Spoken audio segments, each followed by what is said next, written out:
तो next topic देखेंगे हम बेसिक प्रोपोर्शनैलिटी थ्योरम। ठीक है, सो इम्पोर्टेंट टॉपिक है, ये इम्पोर्टेंट थ्योरम है। तो बेसिक प्रोपोर्शनैलिटी थ्योरम क्या होता है? देखो क्या है theorem, if a line parallel to side of a triangle, ठीक है, तो 3 साइड्स होती है ट्रायंगल में, तो कोई एक साइड को, ट्रायंगल के कोई भी एक साइड को अगर हम पैरेलल लाइन ड्रॉ करते हैं, तो if a line parallel to a side of a triangle intersect the remaining sides in 2 distinct point. समझ में आ रहा है? अगर किसी ट्रायंगल में ट्रायंगल की किसी एक साइड को एक पैरेलल लाइन ड्रॉ करेंगे तो क्या होगा, वो बची हुई 2 साइड को 2 अलग पॉइंट में इंटरसेक्ट करेगा। ठीक है, जैसा कि यहाँ ये ट्रायंगल है एबीसी और ये बीसी लाइन को हमने एक लाइन है, यह लाइन पैरेलल ड्रॉ किया, पैरेलल होना चाहिए। आगे दिन में एक साइड को, ट्रायंगल के एक साइड को एक हमने लाइन पैरेलल ड्रॉ किया, तो ये दूसरी लाइन क्या करेगी, ये जो बची हुई साइड है ट्रायंगल की उसको अलग 2 पॉइंट में इंटरसेक्ट करेगी। मान लो ये पॉइंट है P और ये पॉइंट है Q। आगे दिन में तो क्या बोल रहा है, then the line divide the side in the same proportion. तो ये जो लाइन है ये दोनों साइड को क्या करती है, सेम प्रोपोर्शन में डिवाइड करती है। सेम प्रोपोर्शन का मतलब इक्वल रेशियो में डिवाइड करना। आगे देखो इक्वल रेशियो, रेशियो मतलब क्या होगा, तो यहाँ देखो ये जो ए बी साइड है ये 2 पार्ट में डिवाइड हो गई और ये ए सी साइड भी क्या होगी, 2 पार्ट में डिवाइड हो गई। किसके वजह से, ये लाइन की वजह से। कैसी है लाइन, थर्ड साइड को पैरेलल। समझ में आ रहा है? तो ट्रायंगल के किसी एक साइड को अगर हम पैरेलल लाइन ड्रॉ करते हैं तो ये पैरेलल लाइन बची हुई 2 साइड को क्या करता है, अलग अलग पॉइंट में डिवाइड करता है, इंटरसेक्ट करता है। ठीक है, तो P और Q पॉइंट में लाइन इंटरसेक्ट कर रही है 2 साइड को, जिसकी वजह से ये जो 2 साइड है ये क्या हो गई, डिवाइड हो गई डिवाइड। तो साइड AB भी डिवाइड होगी 2 पार्ट में और साइड AC भी डिवाइड होगी 2 पार्ट में। तो ये पार्ट कैसे होते हैं, प्रोपोर्शन में होते हैं, मतलब ये पार्ट का हम रेशियो लेंगे तो AP by PB is equal to क्या हो जाएगा, AQ बाय QC। तो इसे को बोलते हैं प्रोपोर्शन में डिवाइड करना। आगे चलिए, इसीलिए इस थ्योरम को क्या बोलते हैं, बेसिक प्रोपोर्शनैलिटी थ्योरम। समझ में आ गया? तो ट्रायंगल की किसी एक साइड को अगर हम पैरेलल लाइन ड्रॉ करते हैं तो वो पैरेलल लाइन ट्रायंगल की बची हुई 2 साइड को 2 अलग अलग पॉइंट में इंटरसेक्ट करता है, जिसकी वजह से ये लाइन वो 2 साइड को इक्वल प्रोपोर्शन में डिवाइड करता है। आगे देखिए, तो ये जो लाइन हमने ड्रॉ किया, ये बची हुई 2 साइड ट्रायंगल की पैरेलल इसको है एक साइड को, और बची हुई 2 साइड को क्या कर रहा है, इक्वल रेशियो में डिवाइड कर। अगर आपको प्रोपोर्शन हार्ड लगता है समझना तो क्या बोलेंगे हम, इक्वल रेशियो में डिवाइड करता। तो AP by AP equal ratio यानी क्या होगा, एक रेशियो क्या तैयार होगा यहाँ, AP बाय PB। तो ये किसके बराबर होगा, AQ बाय QC। इसको क्या बोलते हैं हम, इक्वल प्रोपोर्शन। जब रेशियो इक्वल होते हैं तो दे आर इन प्रोपोर्शन। ठीक है, तो इक्वल रेशियो में डिवाइड करता है, ये भी आप बोल सकते हो, या the side in the same proportion या सेम प्रोपोर्शन में डिवाइड। समझ में आ गया थ्योरम का मीनिंग? अब इसे हम प्रूव करेंगे इस थ्योरम, तो किस तरह से होगा। तो प्रूव करने के लिए हमें क्या करना है, यहाँ कंस्ट्रक्शन करना पड़ेगा। तो हमेशा ध्यान में रखो, जब भी हम थ्योरम को प्रूव करते हैं तो हमें क्या लिखना होता है, गिवन। फिर अगर कंस्ट्रक्शन करना है तो कंस्ट्रक्शन, उसके नीचे प्रूफ। तो स्टेप बाय स्टेप जाना। गिवन ने क्या दिया हमें, टू प्रूव ने क्या प्रूव करना है, और फिर उसके लिए क्या कंस्ट्रक्शन करना है, और फिर प्रूफ। ठीक है, तो 3-4 स्टेप में हमें इस तरह से। तो गिवन में क्या लिखेंगे हम, क्या दिया है हमारे पास, ट्रायंगल दिया ABC और in triangle ABC line L is parallel to BC। ठीक है, तो जो दिया थ्योरम में, if a line parallel to a side of a triangle, तो लाइन को हम L मान लेंगे और पैरेलल है साइड ऑफ अ ट्रायंगल है, ट्रायंगल के साइड है BC को पैरेलल है। तो इस तरह से हम फिगर ड्रॉ करेंगे। Intersect the remaining sides in 2 distinct point. तो लाइन L दूसरे साइड को P और Q में मान लो इंटरसेक्ट कर देंगे। ठीक है, फिर ये जो पार्ट होता है then the line divide the side, ये हो गया टू प्रूव में आ जाए। ठीक है, तो गिवन में लिख लेंगे इन ट्रायंगल ABC क्या है हमारे पास, लाइन L। तो कौन सी लाइन है, L line. Line L is parallel to side BC। ठीक है, एंड और क्या कर रहा है, क्या हमें थ्योरम में लिया है, ये डिस्टिंक्ट पॉइंट में intersect करना. So and line here intersect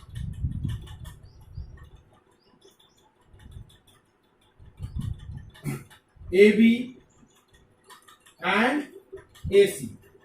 तो लाइन here किसे इंटरसेक्ट कर रहा है? AB को और AC को. कौन से पॉइंट में? P और Q respectively. Intersect AB and AC in points P and Q respectively. ये गिवन है. Line parallel to side of a triangle. तो एक लाइन है यार, पैरेलल है एक साइड, ट्रायंगल एक साइड को intersect the remaining sides in two distinct point. तो यार इंटरसेक्ट AB और AC in P and Q. हमने लिख लिया उस तरह से. अभी टू प्रूव में क्या लिखेंगे? क्या प्रूव करना है हमें? Ratio. Then the line divides the side in the same proportion. तो AB और AC को सेम प्रोपोर्शन में डिवाइड करता है, मतलब सेम रेशियो में डिवाइड करता है. ये में देखा ना. तो सेम रेशियो क्या होगा? AP बाय, तो AP by PB is equal to AQ by QC. ये हमें लाना है, ये हमें प्रूव करना है. उसके लिए हम कंस्ट्रक्शन करेंगे. तो कंस्ट्रक्शन क्या होगा? यहाँ ड्रॉ करना पड़ेगा हमें प्रूव करने के लिए. तो ड्रॉ सेगमेंट, एक पीसी सेगमेंट ड्रॉ करेंगे और दूसरा बीक्यू सेगमेंट ड्रॉ करेंगे.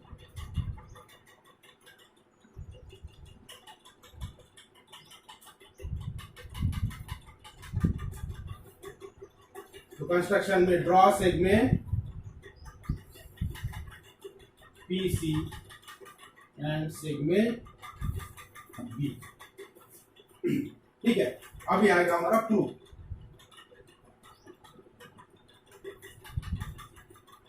अब बेसिक प्रोपोर्शनलिटी थ्योरम को प्रूव करना है. तो किससे हम करेंगे? अभी जो हमने पढ़ा, रेशियो. ठीक है. अब इसके लिए हम दो ट्रायंगल यहां कंसीडर करेंगे. देखो यहां अभी हमें रेशियो क्या लाना है? AP by PB. अब AP यानी देखो यहाँ क्या है? AP और PB यानी क्या है? ये साइड है. अब ये किसका बेस है? अगर इसको हम बेस मान लेंगे तो ये यहाँ ट्रायंगल दिख रहा है, APQ. ये ट्रायंगल दिख रहा है, इसका बेस हम मान लेंगे AP और इसका बेस क्या होगा? और PB किसका बेस हो जाएगा? PBQ. ये ट्रायंगल का. ठीक है. ये जो ट्रायंगल आपको दिख रहा है इसका बेस हम PB मान लेंगे और AP इसका बेस. तो AP बाय PB कब होगा? जब ये दोनों ट्रायंगल की हाइट सेम होगी. ठीक है. बेस अपॉन बेस कब होता? जब दो ट्रायंगल की हाइट सेम होती है. तो उनको एरिया का बेस क्या हो जाएगा? Base upon base. तो हमें यहाँ AP बाय PB लाना है. मतलब AP बाय PB कब होगा? जब ये ट्रायंगल, ठीक है, APQ और ये ट्रायंगल PBQ, ये दोनों का हाइट सेम होगा तब. अब यहाँ देखो दोनों की हाइट सेम है. ये दो ट्रायंगल हम कंसीडर करेंगे. अब इसकी हाइट क्या होगी? AP अगर बेस है तो यहां से हाइट इसकी इमेजिन करो. क्या मैंने कल बताया? जब भी दो ट्रायंगल का बेस कोलिनियर होता है और उनका एक ही पॉइंट कॉमन होता है, मतलब वर्टेक्स, अपोजिट वर्टेक्स अगर कॉमन होता है तो दोनों की हाइट क्या हो जाती है? सेम. अब यहाँ देखो दो ट्रायंगल APQ, ये एक ट्रायंगल है, इसका बेस हो गया AP और PBQ, ये जो ट्रायंगल है इसका भी बेस हो गया BP. अब ये दोनों भी बेस एक ही लाइन के ऊपर है और दोनों का एक ही कॉमन वर्टेक्स है Q. ठीक है. इसका भी Q वर्टेक्स आ रहा है और इसका भी Q वर्टेक्स आ रहा है. तो जब वर्टेक्स कॉमन होता है दो ट्रायंगल का और बेस कोलिनियर होता है तो दोनों की हाइट क्या हो जाती है? सेम हो जाती है. मतलब दोनों इक्वल हाइट के हैं तो इनका एरिया का रेशियो क्या हो जाएगा? AP बाय PB हो जाएगा. तो हमें इसका यूज करना है यहाँ पर प्रूफ. तो सबसे पहले अब ये दो ट्रायंगल हम कंसीडर कर रहे हैं. So triangle BPQ have equal height. क्यों इक्वल हाइट है बताया अभी? क्योंकि दोनों ट्रायंगल का बेस कोलिनियर है और दोनों ट्रायंगल का अपोजिट वर्टेक्स कॉमन, इसलिए दोनों ट्रायंगल की हाइट हो गई इक्वल. अब इक्वल हाइट है तो इसके एरिया का रेशियो क्या होगा? Therefore area of triangle APQ divided by area of triangle PBQ is equal,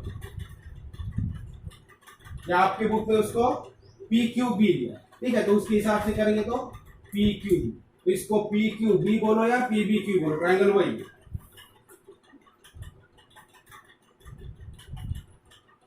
is equal to क्या हो जाएगा? हाइट जब सेम है तो बेस का रेशियो हो जाएगा. तो क्या हो जाएगा एपी बाय, इसका बेस है एपी और इसका बेस है पीबी। इसको नंबर 1 दे देंगे हम कंडीशन को, और इसको रीजन लिख लेंगे। तो रीजन आप लिख सकते हो ट्राइंगल्स हैव इक्वल हाइट या एरिया प्रोपोर्शनेट टू बेसेस। तो सिंपली यहां लिख सकते हो आप triangles having equal height. Equal height है तो एरिया का रेशियो किसको इसमें होता है, प्रोपोर्शन में होता है बेस के, ठीक है, तो बेस के रेशियो। तो ये नंबर 1 हो गया। अब दूसरे, अब इस साइड में आ जाए, अब हमें कौन सा रेशियो चाहिए, ए क्यू बाय क्यूसी। पहला रेशियो हमें मिल गया एपी बाय पीबी, अब दूसरा ratio A Q by QC हमें लाना है। तो ये कहां मिलेगा हमें, देखो ए क्यू और क्यूसी, मतलब कौन से दो ट्रायंगल कंसीडर करना पड़ेगा, वही ए पी क्यू, ऊपर का ट्रायंगल वही रहेगा, इसका सिर्फ बेस ये हो जाएगा ए क्यू, और दूसरा ट्रायंगल ये पी क्यू सी लेना पड़ेगा इधर वाला। आगे देंगे तो अभी ये ट्रायंगल के साथ लेंगे पी क्यू सी के साथ, तो दोनों का बेस ये इक्वल है, दोनों का बेस एक ही लाइन के ऊपर है, उसका कॉमन वर्टेक्स पी है दोनों के लिए, तो फिर से दोनों की हाइट सेम हो जाएगी। तो दोनों की हाइट सेम है तो इसका एरिया का रेशियो क्या हो जाएगा, ए क्यू बाय क्यू सी। इसलिए हम फिर से कंसीडर कर लेंगे triangle A P Q and triangle, अब क्या हो जाएगा पी क्यू सी, ठीक है।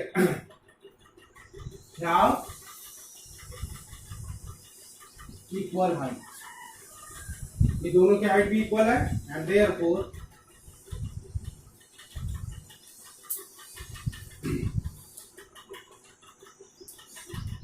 फिर से area of triangle A P Q divided by area of triangle P Q C is equal to क्या हो जाएगा, A Q by Q C.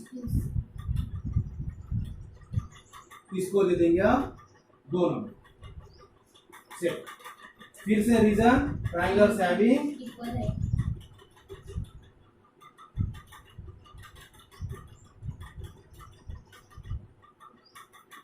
Equal.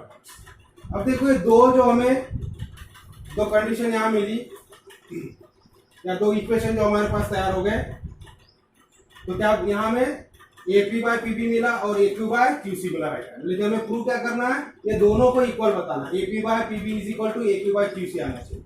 अब ये दोनों भी इक्वल कब होंगे, जब ये लेफ्ट हैंड साइड इक्वल होगी। अगर ठीक है, दो इक्वेशन है, इधर इक्वल के साइड के बाद इधर ये है, इधर ये दोनों को इक्वल बताने के लिए हमें क्या करना पड़ेगा, ये लेफ्ट हैंड साइड इक्वल बताना पड़ेगा। अब लेफ्ट हैंड साइड पे देखो ऊपर की वैल्यू, अब ये लेफ्ट हैंड साइड इक्वल कब होगी, जब ऊपर की वैल्यू नीचे की वैल्यू सेम होगी तब दोनों में। अब यहाँ area of triangle AP Q है, यहाँ भी area of triangle AP Q, मतलब ऊपर वाली साइड सेम, ऊपर वाली वैल्यू सेम है, नीचे में क्या area of triangle P Q B है और यहाँ area of triangle P Q C है। तो ये ट्रायंगल अलग है, ये ट्रायंगल अलग है, लेकिन दोनों का एरिया अगर हम इक्वल दिखा देते तो क्या हो जाएगा, लेफ्ट हैंड साइड इक्वल हो जाएगा, क्योंकि ऊपर का एरिया तो सेम है, यहाँ भी एपी क्यू का है, यहाँ भी एपी क्यू है, तो एक ही ट्रायंगल है, ठीक है। ये एपी क्यू का पहले इसके साथ निकाला हमने, फिर एपी क्यू का ये वाला ट्रायंगल के साथ लिया आगे दिन में। तो अगर हमें नीचे की वैल्यू सेम कर लेते, area of triangle P Q B और area of triangle P Q C अगर इक्वल हो जाता तो ये रेशियो क्या हो जाएगा, इक्वल हो जाएगा, मतलब लेफ्ट हैंड साइड इक्वल हो जाएगी तो राइट हैंड साइड भी इक्वल हो जाएगी।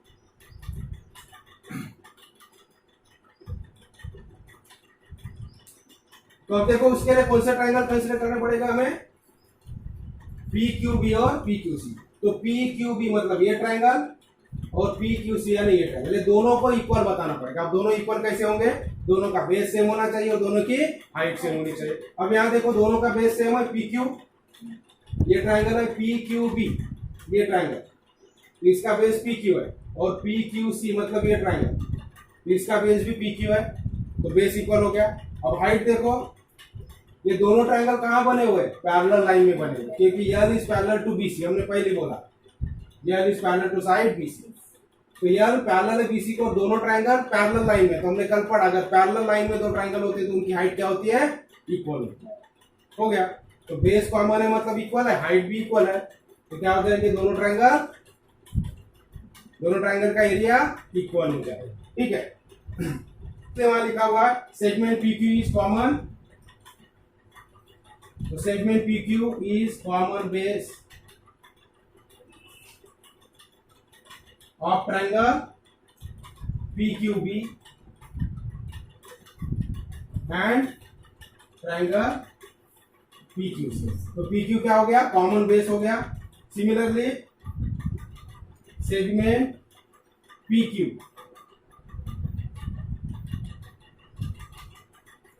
Is parallel to segment BC। अब ये PQ BC को पैरेलल है, hence triangle PQB and triangle PQC have equal height।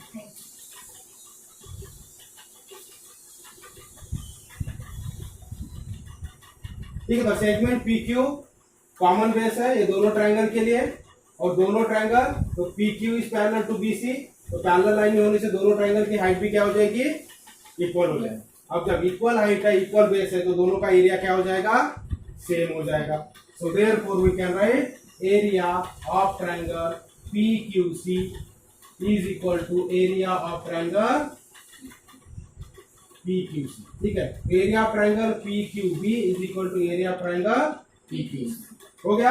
अब यहाँ देखो नंबर 1 और नंबर 2, तो यहाँ एरिया ऑफ ट्रायंगल PQB है, एरिया ऑफ ट्रायंगल PQC, दोनों भी इक्वल है, ऊपर की वैल्यू दोनों जगह इक्वल है, तो क्या हो जाएगा, ये दोनों लेफ्ट हैंड साइड इक्वल हो जाएंगे, तो AP by PB is equal to AQ by QC हो जाएगा। तो इसको दे देंगे हम third condition.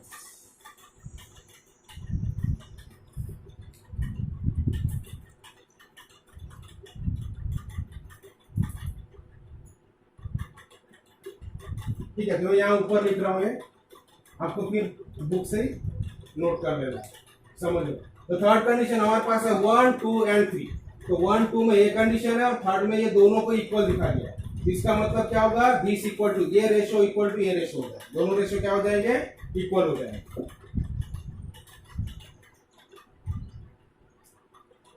So from 1, 2 and 3, so therefore area of triangle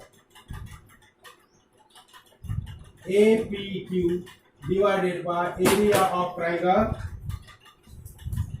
PQB is equal to area of triangle APQ divided by area of triangle PQC।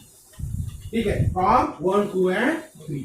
So from 1, 2 and 3। तो इस तरह से ये दोनों भी सेम हो गया, मतलब अब ये जो इक्वेशन देखेंगे आप, इधर का लेफ्ट हैंड साइड इधर के लेफ्ट हैंड साइड के इक्वल है, इसलिए राइट हैंड साइड भी क्या हो जाएंगे, इक्वल हो जाएंगे। तो ये वैल्यू इसकी इक्वल है और ये भी वैल्यू उसी की इक्वल है, तो ये दोनों वैल्यू क्या हो जाएगी, इक्वल हो जाएगी। So therefore we can write AP by PB is equal to AQ by QC, और इस तरह से तो फ्रॉम 1 एंड 2। ठीक है, तो 1 एंड 2 में AP बाय PB है, AQ बाय QC, और ये दोनों भी इक्वल हो गए, इसलिए ये दोनों भी क्या हो जाएंगे, इक्वल हो जाएंगे, जो कि हमें प्रूव करना था। AP by PB is equal to AQ by QC। Hence हमारा बेसिक प्रोपोर्शनलिटी थ्योरम क्या हो जाता है, प्रूव हो जाता है। आगे चल में, तो बेसिक प्रोपोर्शनलिटी थ्योरम क्या है कि जब भी ट्रायंगल के एक साइड को हम पैरेलल लाइन ड्रॉ करेंगे, तो वो पैरेलल लाइन बची हुई दो साइड को इक्वल प्रोपोर्शन में डिवाइड करती है। समझ में आ गया, equal line parallel to side of a triangle intersect the remaining sides in two distinct points, then the line divides the side in the same proportion।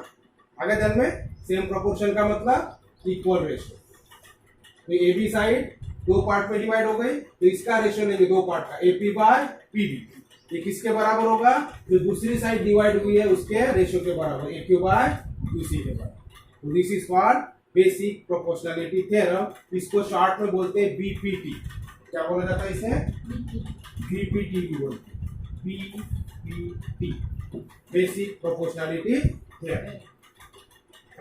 तो आपको ऑलरेडी आपके बुक में दिया हुआ है, थ्योरम भी दिया हुआ है, उसका प्रूफ भी दिया हुआ है, तो आपको बुक से नोट कर लेना। ठीक है, इसका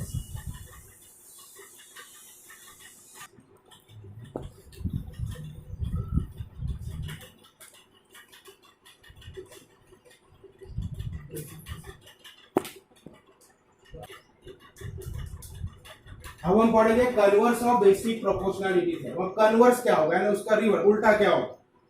बेसिक प्रोपोर्शनलिटी थ्योरम क्या है, ट्रायंगल के एक साइड को अगर पैरेलल लाइन ड्रॉ करो तो पैरेलल लाइन उस ट्रायंगल के बची हुई साइड को 2 पॉइंट में इंटरसेक्ट करती है और वो लाइन दोनों साइड को इक्वल प्रोपोर्शन में डिवाइड करती है। आगे देन अब इसका उल्टा क्या होगा, कन्वर्स क्या होगा।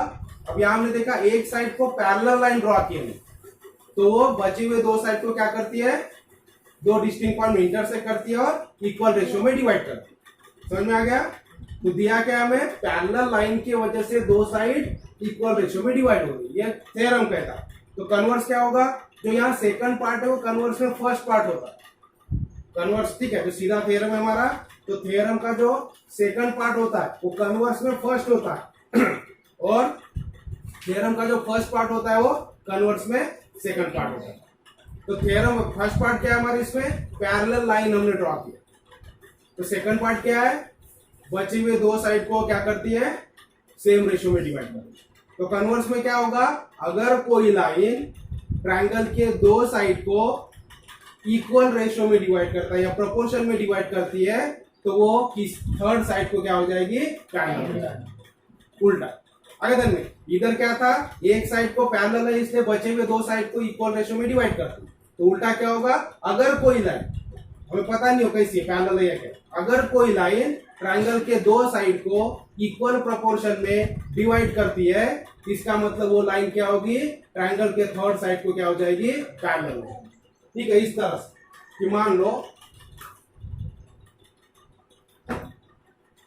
एक ट्रायंगल है और इस ट्रायंगल में मैं एक लाइन ड्रॉ करता हूं, मुझे पता नहीं पैरेलल है या कैसी, लेकिन एक लाइन मैंने ड्रॉ कर लिया और ये लाइन अगर मान लो एबीसी ट्रायंगल है और एबीसी ट्रायंगल में एक लाइन मैंने यल ड्रॉ कर लिया और ये पीक्यू में इंटरसेक्ट कर रही है। किस तरह से इंटरसेक्ट कर रही है, यहाँ मुझे ऑलरेडी मिल रहा है AP by PB is equal to A Q by Q सी।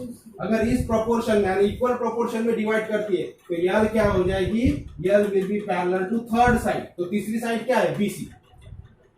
आगे दिन में अगर कोई लाइन ट्रायंगल के 2 साइड को इक्वल प्रोपोर्शन में डिवाइड करती है, इस तरह से प्रोपोर्शन में डिवाइड करती है, तो ये लाइन थर्ड साइड को, तो बची हुई साइड थर्ड साइड हो जाएगी ट्रायंगल की, तो थर्ड साइड को क्या हो जाएगी, वो पैरेलल हो जाएगी। उल्टा सीधा क्या था थ्योरम, अगर कोई लाइन पैरेलल है एक साइड को तो बची हुई 2 साइड को सेम रेशियो में डिवाइड करें। तो उल्टा क्या होगा, अगर कोई लाइन ट्रायंगल के 2 साइड को सेम रेशियो में या इक्वल प्रोपोर्शन में डिवाइड करती है तो थर्ड साइड को क्या हो जाएगी, वो पैरेलल हो जाएगी।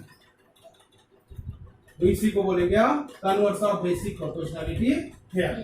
देखो, if a line divides any 2 sides of a triangle in the same ratio, अगर कोई लाइन एनी 2 साइड ट्रायंगल की एनी 2 साइड को सेम रेशियो में डिवाइड करती है, then the line is parallel to third side. तो लाइन थर्ड साइड को क्या हो जाएगी, पैरेलल हो जाएगी। ठीक है, तो इसका भी हम प्रूफ देखेंगे किस तरह से प्रूफ होगा है, तो आपके बुक में दिया हुआ नहीं है इसको। ठीक है, तो प्रूव करेंगे, तो प्रूव करने के लिए हम डायग्राम बना लेंगे।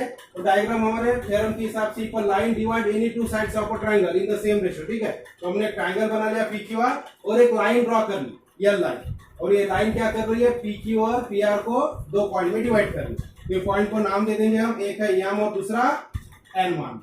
ठीक है, अब गिवन क्या रहेगा हमें, तो इन ट्रायंगल, तो ट्रायंगल एक कंसीडर किया हमने पीक्यूआर, तो in triangle PQR line L divides PQ and PR in the ratio। ठीक है, तो रेशियो हम दिखाएंगे वहां। सो लाइन यल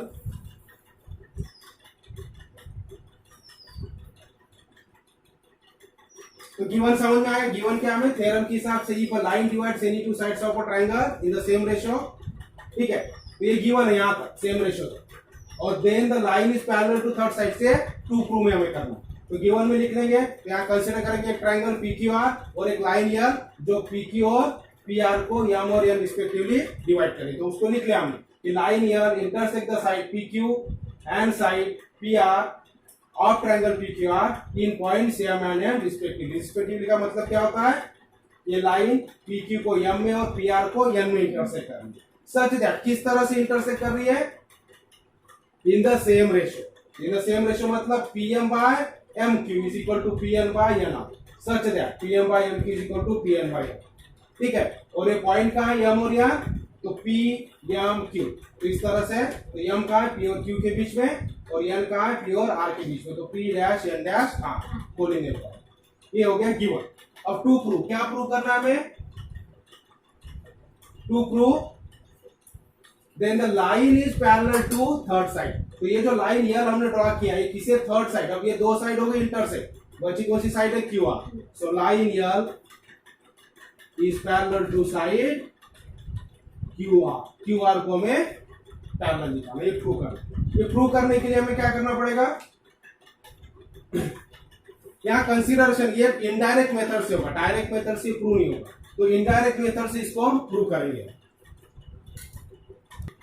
ठीक है। तो इसे हम इनडायरेक्ट मेथड से प्रूव करना, तो इनडायरेक्ट मेथड से करने के लिए, इनडायरेक्ट मेथड यानी क्या होता है, हम मान के चलते कि जो है वो नहीं है, उसको बोलते हैं इनडायरेक्ट मेथड, ठीक है। तो फॉर एग्जांपल हमें प्रूव क्या करना है, ये जो लाइन यल जो है ये क्यू आर को पैरेलल है, ये हमें प्रूव करना।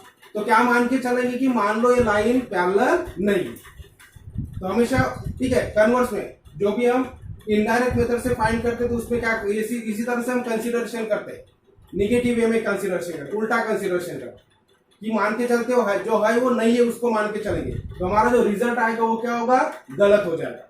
इसका मतलब हम जो मान के चल रहे हैं वो क्या होता है, गलत है, इसलिए जो दिया है वो सही है।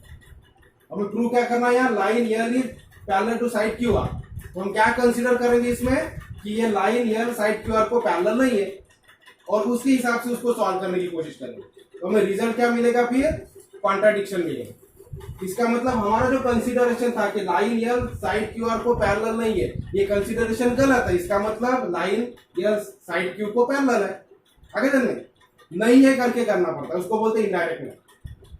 तो देखो यहाँ इनडायरेक्ट मेथड के लिए हम क्या करेंगे वही, तो प्रूव करना है line L is parallel to side Q R, तो प्रूफ में let us consider that line L is not parallel to side Q R. तो क्या कंसीडर करेंगे आप कि लाइन यल क्यू आर को पैरेलल नहीं है। अब अगर लाइन यल क्यू आर को पैरेलल नहीं है तो कोई तो दूसरी लाइन होगी जो पैरेलल होगी, आगे ध्यान में। So then there must be another line passing through M, तो यम से जाने वाली कोई तो लाइन होगी जो क्यू आर को पैरेलल होगी, ठीक है। So passing through M which is parallel to Q R, let M के बी दैट लाइन। तो मान के चलो कि वो लाइन क्या है, यम के, तो हम यम के ड्रॉ कर लेंगे दूसरी लाइन। तो मान लो ये लाइन है जो पैरेलल है,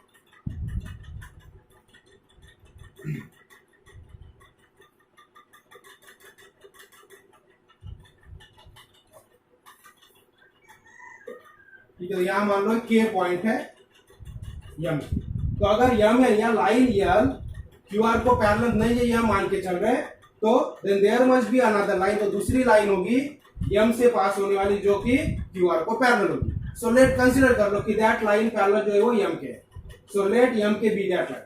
अब देखो यम के लाइन ड्रॉ करने से क्या हो गया, अब हम पैरेलल बोल रहे हैं यम के किसे पैरेलल बोल रहे हैं, क्यू आर को, तो ट्राइंगल पी क्यू आर में यम के क्यू आर को पैरेलल है, तो बेसिक प्रोपोर्शनलिटी थ्योरम लगाएंगे हम, तो रेशियो क्या हो जाएगा, P M by M Q is equal to P K by K R हो जाएगा। आगे दिन में अगर ट्राइंगल में किसी एक साइड को लाइन पैरेलल है, ठीक है, तो वो पैरेलल लाइन क्या करती है, दूसरे दो साइड को इक्वल रेशियो में डिवाइड करती है। तो अगर एम के पैरेलल है तो दो रेशियो क्या हो जाएगी, ये लाइन ए वन पी क्यू के पी एम और एम क्यू, और इस लाइन के रेशियो क्या हो जाएगी, P K by K are, और दोनों रेशियो क्या हो जाते हैं, इक्वल हो जाते हैं बीपीटी के हिसाब से।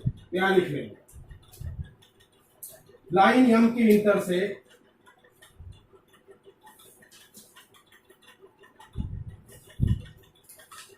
The side P R at K, ठीक है। तो ये एम के इंटरसेक्ट कर रही पी आर को के में, और पैरेलल भी है, तो लिख लेंगे in triangle P Q R. So in triangle P Q R line M के parallel to side Q R. हमने बोला ये जो एम के लाइन है ये क्यू आर को पैरेलल, ये हम कंसिडर करके चलो। So therefore so P M by M Q is equal to क्या हो जाएगा, P K by K are. कहां से लिया हमने, सो बेसिक प्रोपोर्शनलिटी थ्योरम, इसको दे देंगे हम नंबर 1। समझ में आ रहा है? ठीक है। तो एम के अगर क्यू आर को पैरेलल है इस ट्रायंगल में, तो ये एम के क्या करेगा, ये दोनों पी क्यू और पी आर को इक्वल रेशियो में डिवाइड करेगा, मतलब P M by M Q is equal to P K by क्या। इस तरह से हमें मिला। लेकिन हमें दिया क्या है, गिवन क्या है हमारे पास, P M by M Q is equal to P N by N R, but P M by M Q is equal to P N by N R, it is given, ये दिया हुआ है। इस हिसाब से हमारा P M by M Q आ रहा है, पी के बाय क्या, लेकिन दिया हुआ है P M by M Q is equal to P N by N R. ठीक है, तो यहाँ लेफ्ट हैंड साइड इक्वल है, तो राइट हैंड साइड भी क्या हो जाएगी, इक्वल हो जाएगी। तो from 1 and 2 P K by क्या, so therefore we can write P K by K R is equal to क्या हो जाएगा, पी एन बाय एन, होगा ऐसे, P K by K R is equal to P N by N, क्योंकि P M by M P यहाँ भी है, P M by M P, तो लेफ्ट हैंड साइड दोनों इक्वेशन की सेम है, तो राइट साइड भी क्या हो जाएंगे, इक्वल हो जाएंगे, सेम हो जाएंगे। सो फ्रॉम 1 and ये दो इक्वेशन से हमें ये पता चला। सो देयरफॉर अब यहाँ एक हम प्रॉपर्टी लगाए,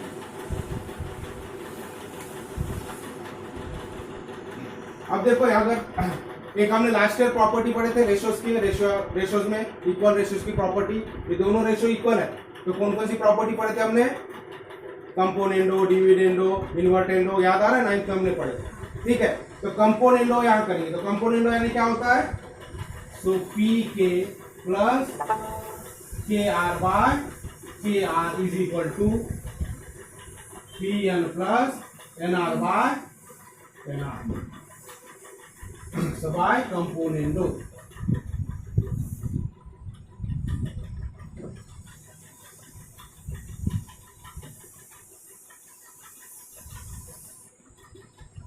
ठीक है, कंपोनेंडो, तो कंपोनेंडो यानी क्या होता है, जो डिवाइडर होता है, ठीक है, उससे क्या करते हैं हम, जो डिनोमिनेटर होता है वो ऐड होता है, इधर भी ऐड होता है, तो नीचे में, ठीक है, डिवाइडर में वैसे। तो इसको अगर सॉल्व करेंगे तो क्या मिलेगा हमें, अब देखो P K plus K are, P K plus K are यानी क्या हो रहा है, पी आर, अगर हम पी के और के आर को जोड़ दे तो कौन सी साइड बनेगी, पी आर, यहाँ ऊपर में क्या हो जाएगा, P R by K R. उसी तरह से इधर P N plus N R यानी क्या होगा, सो पी एन यानी ये पॉइंट है और ये ना, तो P N plus N R यानी भी पी आर ही हो गया, तो इधर भी क्या होगा, P R by N R. अब इसका मतलब क्या होगा, P R by K R is equal to P R by N R. अब दोनों का दोनों साइड में देखो ऊपर की वैल्यू सेम है, इसका मतलब नीचे की वैल्यू भी क्या हो जाएगी, सेम हो जाएगी, इक्वल हो जाएगी। ठीक है, सो देयरफॉर के आर इज इक्वल टू हमें मिलेगा एन आर। इसका मतलब क्या हुआ, फिगर में देखो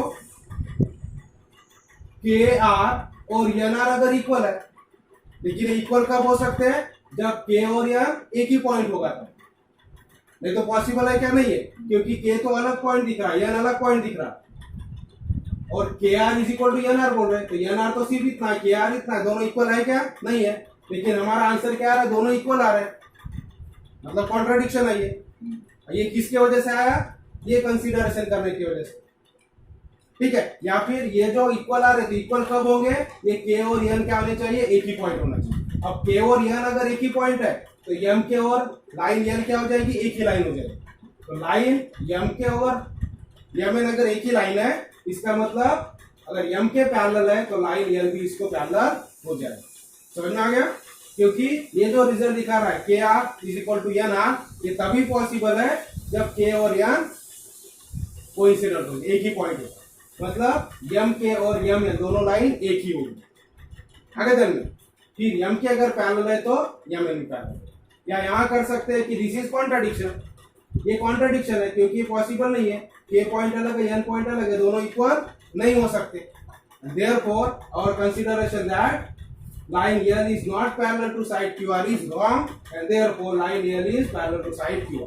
तो ये जो रिजल्ट आ रहा है ये कॉन्ट्राडिक्शन है, ये नहीं हो सकता, और ये किसके वजह से आया है, ये कंसीडर करने का, जैसे कि लाइन क्यूआर को पैरेलल नहीं है, इसका मतलब ये कंसीडरेशन हमारा रॉन्ग है, गलत है।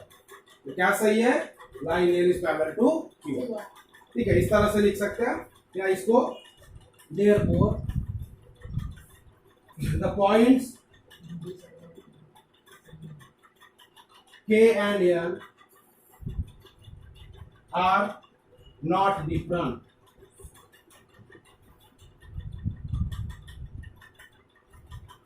Therefore, line MK and line MN coincide. And therefore, line MN is parallel to side QR, and therefore, line L is parallel to side QR। इस तरह से हमारा प्रूव हो जाता है। आगे जाना,